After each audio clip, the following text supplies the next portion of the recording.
Hello, students. It is a great feeling to reach you out there after a very long time. Hope you all are keeping good with your health and taking appropriate precautions to fight this pandemic. I welcome you all to this new academic year 2021 to Standard 7. We will learn the subject English. This year, you'll have two textbooks. One is Real English from Viva Publication. Under this, you'll have 18 chapters in the content, including 8 poems in it. The other one is Everyday English Grammar and Composition from Viva Publication. And in this, you'll have a combination of writing skills and grammar. All the content from these two textbooks will be taken throughout the year. So, we'll start with the first chapter from the textbook Real English Viva. The first chapter is Casabianca. It is a poem written by Felicia Dorothea Hemans. And this is the first session. Before going into the poem, can you see a picture which I have given on the right hand side of the slide? In this picture, we could see a boy who is standing on the deck of a ship, and there's a fire and smoke around him. Facing towards the open sky, boy has got many questions in his mind. Let us see what is it about in this poem. So students, what is poem? Poem is a piece of writing in which the expression of feelings and ideas are used in a proper way, like in a rhythmic actions, or they are made more imaginary, which creates an interesting part to the reader who can read between the lines and has a deeper meaning from that poem. Here you could see a picture. This is the poet of this poem. The poet is Felicia Hemans, and she was born on 1793. She was a British poet. She was highly regarded by other great poets of her time like William Wordsworth. Her poems became popular in both England and America. Casabianca is her most popular poem. The poem Casabianca. The poem Casabianca tells about a real incident that occurred in 1798 during a sea battle between Britain and France. Young Casabianca was the son of the admiral of the French warship. Who's an admiral? Admiral is the most senior commander of a army, right? So he remained at his post despite the fact that the ship had caught fire.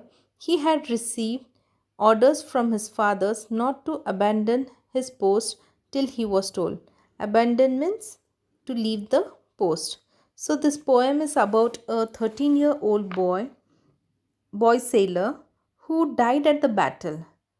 Why? Because he refused to leave his post from the ship when it had caught fire. The poem is about a morally uplifting tale or a dutiful heroism.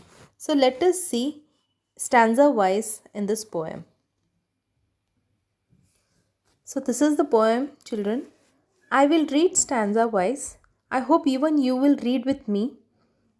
And I'll be explaining stanza wise. So first I'll read the first stanza and I'll be explain.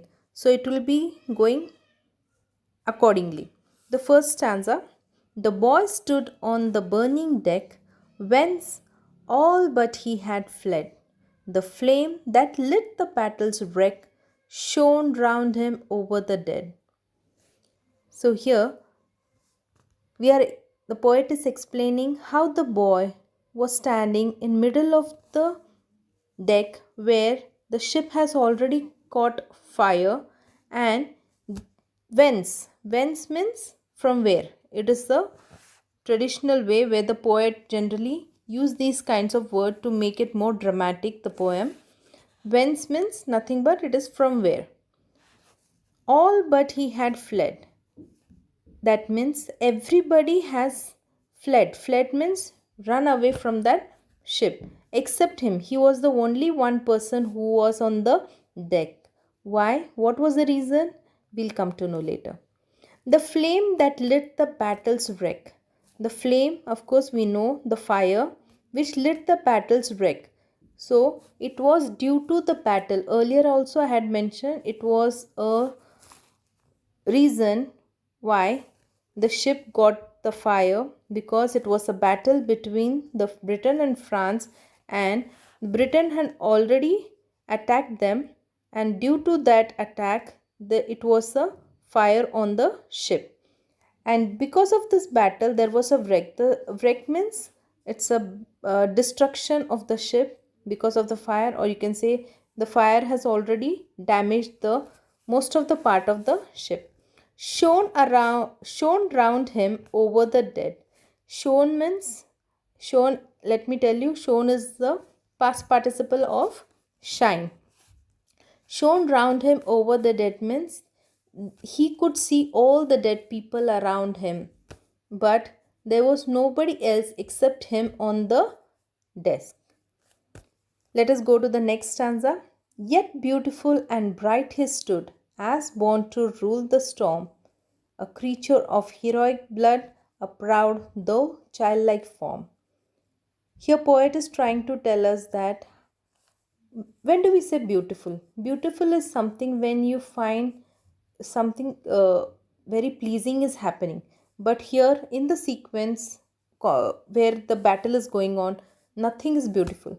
But the boy, the young boy who was standing there, who was not afraid of anything.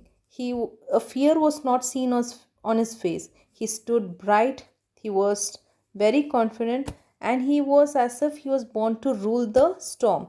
Why it is given that storm? Because this particular situation was happening in the middle of the sea, where the ship was caught by the fire and the ship was in the middle of the sea. A creature of heroic blood. It is a caption kind of given to that young boy as a heroic blood. What is heroic blood? A person who has gotten heroic features, who is we generally like the movies when the hero fight and win the war or win in the final phase of the movie. We tell them as heroes. So here the poet is trying to tell that this young boy was like a hero, where everyone had run away or everyone were uh, about to face the death. With that fear they ran away, but this particular boy did not move from that particular place. A proud though childlike form. A proud though childlike form means a poet is trying to say that she was proud of this particular boy who has got this heroic features, though he was not a elder person, he was just a small boy. Okay, though childlike form. Next stanza. The flames rolled on, he would not go without his father's word. That father faint in death below, his voice no longer heard. So here now we'll come to know the reason why he did not move from his place. The flames rolled on, he would not go. The flames rolled on means the fire was what do you say, raising, increasing, or it was covering most of the part of the ship with full rage. And this boy, he did not try to move from that place, though he could see the situation was going worst. Without his father's word. Without his father's word means, that means he was waiting for somebody's words. That was his father's word. That father faint in death below. That means the father from whom he was expecting certain actions or answers, he was actually dead and he was lying below the deck. His voice no longer heard. Of course, since his father was dead, he couldn't hear the answer for his questions. Last stanza from this page. He called aloud, say, father, say, if yet my task is done. He knew not that the chieftain lay unconscious of his son. So this time the boy, he called out for his father in a very loud voice, say, father, say, if yet my task is done.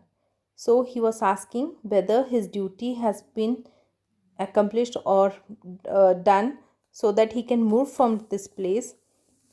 He knew not that the chieftain lay unconscious of his son.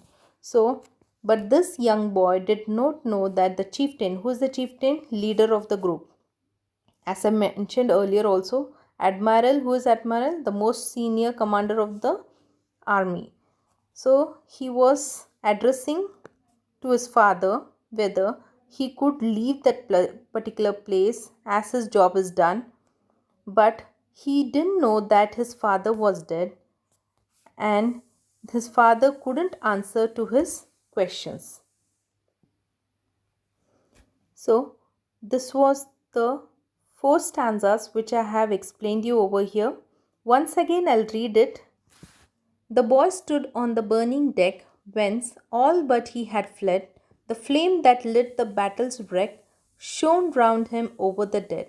Yet beautiful and bright he stood, as born to rule the storm, a creature of heroic blood, a proud though childlike form. The flames rolled on, he would not go without his father's word. That father, faint in death below, his voice no longer heard. He called aloud, Say, father, say, if yet my task is done. He knew not that the chieftain lay unconscious of his son. So, students, we'll finish this session with this fourth paragraph, fourth stanza of the poem. In the next session, we'll be looking into the rest of the poem. Till then, I'll give you some meanings. Please go through the meanings given after this presentation.